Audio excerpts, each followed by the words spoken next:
Good morning and नमस्कार। आज 2083 साल वैशाख 1 गते अर्थात् नयाँ वर्ष।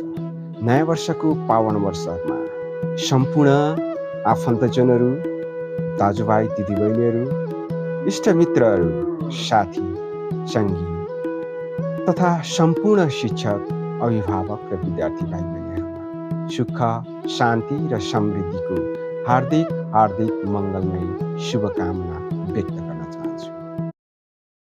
लासो फेफुल्ला जोजोलफा चोरलाङ चोर्ले सेबारो।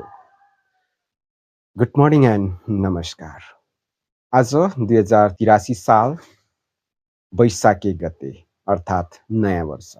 नयाँ वर्षको पावन अवसरमा सम्पूर्ण आफन्तजनहरू, दाजुभाइ दिदीबहिनीहरू, इष्टमित्रहरू, साथी, सङ्गी तथा सम्पूर्ण शिक्षक, अभिभावक र विद्यार्थी भाइ बहिनीहरूमा सुख, शान्ति र समृद्धिको हार्दिक हार्दिक मङ्गलमय शुभकामना व्यक्त गर्न चाहन्छु।